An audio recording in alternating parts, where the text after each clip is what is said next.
నమస్తే, good morning. ఈరోజు వార్తల్లోని ముఖ్యాంశాలు ఏంటంటే నగరం చెరువై నరకం చేరువై. అంటే కొద్దిసేపు కురిసిన వర్షానికి ఒక గంటన్నర సేపు వర్షం కురిస్తేనే హైదరాబాద్ నగరం అంతా అతలాకుతలం అయిపోయింది. అందుకనే ఇటువంటి పరిస్థితులు రావద్దని దూరదృష్టితోని ఆలోచించి రేవంత్ రెడ్డి హైడ్రా అనేది తీసుకొచ్చిండు. ఇక్కడ చూడండి, కాలనీలు మొత్తం జలమయమయ్యి ఇళ్లలకు నీళ్ళు వచ్చి తినుబండారాలు కూడా అన్నీ ఆగమైపోయి దానివల్ల వైరస్ కూడా సోకి జనాలకు రోగాలు వచ్చి హాస్పిటల్లో బారిన పడే అవకాశం ఉన్నది. ఈ నాలాల మీద ఇల్లు కట్టిర్రు, ఆ చెరువులకు మూసీలకు నీళ్లు పోకుండా నాలాలను కబ్జా చేసి ఇల్లు కట్టినందుకు ఇటువంటి పరిస్థితి వచ్చింది. ఇక్కడ చూడండి, ట్రాఫిక్ కూడా జామ్, కాలనీలకు వెళ్ళి బయటికి వెళ్ళి వెళ్ళలేక రోడ్ల మీద ఇరుక్కపోయి ఇటువంటి పరిస్థితి వచ్చింది. కాబట్టి హైడ్రాని తీసుకొచ్చింది ఇప్పుడున్న ప్రభుత్వం. అందుకనే హైడ్రాని వ్యతిరేకించే విధవలు ఒక్కసారి కళ్ళు తెరిచి ఇక్కడ చూడండి, ఆలోచించండి.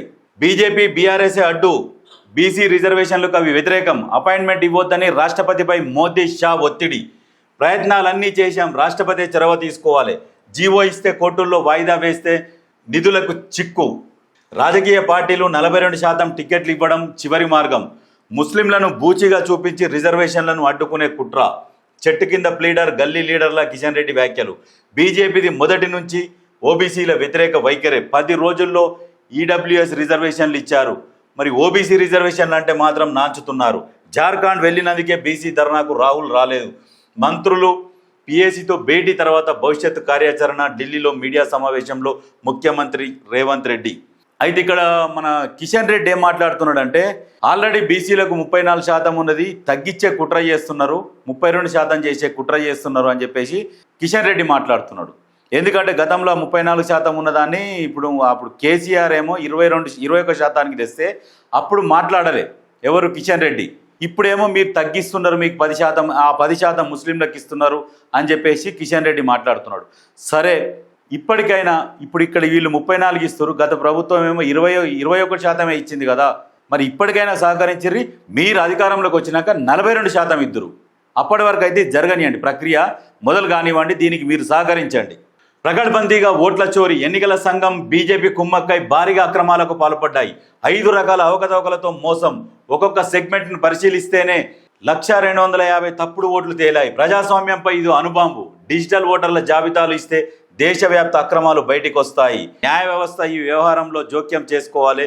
రాహుల్ గాంధీ ఏమంటున్నాడంటే, కొద్ది తేడాతోనే కొన్ని సీట్లు ఓడిపోయినాము, ఈ దొంగ ఓట్ల వల్ల బీజేపీ అధికారంలోకి వచ్చింది, కాబట్టి దీనికి న్యాయ వ్యవస్థ ఈ వ్యవహారంలో జోక్యం చేసుకోవాలని అంటున్నాడు. ఖచ్చితంగా న్యాయ వ్యవస్థ కూడా జోక్యం చేసుకోవాలి. ఎందుకంటే ఈ దొంగ ఓట్ల వల్ల ఎంతోమంది జీవితాలు కూడా ఆగమవుతాయి. ఎందుకంటే రాజకీయంలో ఒక పార్టీ వస్తుంది, ఒకళ్ళు ప్రజలకు సేవ చేస్తుంది అనుకున్నది కాకుండా వేరే పార్టీ అధికారంలోకి వచ్చి నానా రకాల ఇబ్బందులు పెట్టే అవకాశం ఉన్నది. కాబట్టి ఖచ్చితంగా న్యాయ వ్యవస్థ జోక్యం చేసుకొని ఇటువంటి సమస్యలను పరిష్కరించాలి.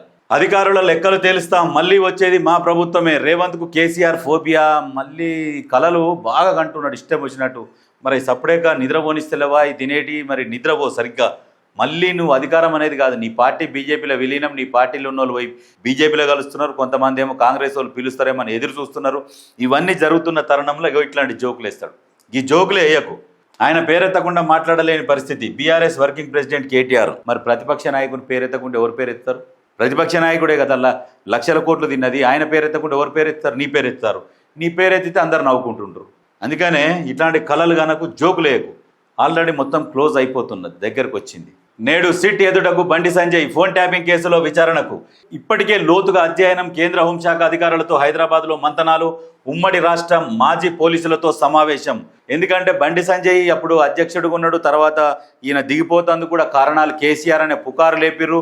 ఎందుకంటే ప్రతిరోజు వీళ్ళ ఫోన్లు ట్యాప్ చేయాలి, ఈనాలే, వీళ్ళ దినచర్య ఏంది, వీళ్ళ కార్యాచరణ ఏంది, ఇవి తెలుసుకోవాలి, ముందే పోయాడ నిలబడాలి అడ్డంగా. ఈ రకంగా పనిచేసి 2018లో గెలిచిరు ఫోన్ ట్యాపింగ్తో. ఇప్పుడు కూడా 2023లో కూడా గెలుద్దామన్న గట్టి ప్రయత్నం చేసిర్రు. కానీ ప్రజలు విసిగెత్తి తీసి మోరలేసిరు. ఇప్పటికి మళ్ళీ ఇంకా ఈయన అంటాడు, కేటీఆర్ ఇంకా బెదిరిస్తాడు, అధికారుల లెక్కలు తేల్తాం. ఏంది నువ్వు లెక్క తేల్చేది? ఇప్పుడున్నది వేరే ప్రభుత్వం. అధికారులకు తిక్క లేచిందనుకో గట్టిగా స్క్రూ టైట్ చేస్తారు. ఎక్కడికి పోవాలనో తెలియకుండా సతమతం అవుతారు. మీరు ఇప్పుడు అధికారంలో లేరు, అధికారులను బెదిరిస్తేందుకు. వాళ్ళు తలుచుకుంటే పరిస్థితి వేరే తీరుగుంటుంది. జర నోరు అదుపులో పెట్టుకొని మాట్లాడితే చాలా మంచిది.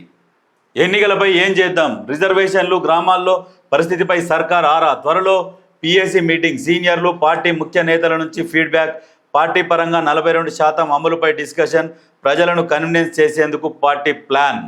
ఇప్పుడు ఏం చేసినా, ఏ ప్లాన్ చేసినా ప్రజలు ఇప్పుడు దాదాపు ఇప్పుడున్న ప్రభుత్వం మీద పాజిటివ్గా ఉన్నారు.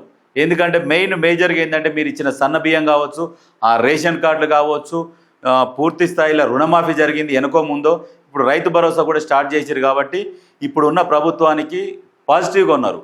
కాబట్టి మీరు ఎట్లా చెప్పినా ఏం చేసినా ప్రజలు ఇనే పరిస్థితులలో ఉన్నారు.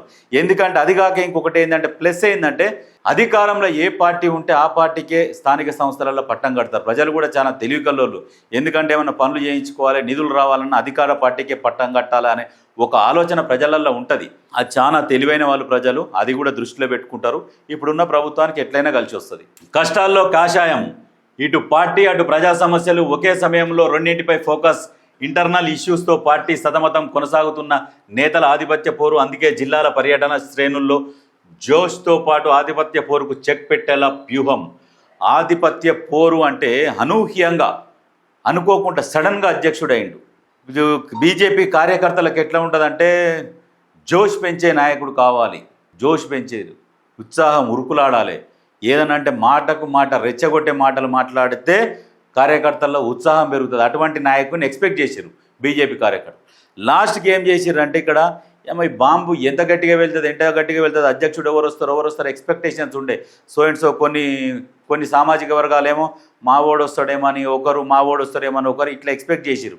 లాస్ట్కి అన్నింటికి తిప్పి ఓసీకి ఇచ్చేసారు. ఓసీకి ఇచ్చేసరికి అందరిగా గరం పెంక మీద నీళ్ళు చల్లినట్టు చల్లగా అయిపోయారు. అందుకే బీజేపీ ఇప్పుడు ఏమి ఇంటర్నల్ పోరున్నా, మీకు ఏది ఉన్నా, ఇప్పుడు ఏం చేసినా బీజేపీని అది లేవదు, లేచే పార్టీ కాదు, గుర్తుపెట్టుకోరు.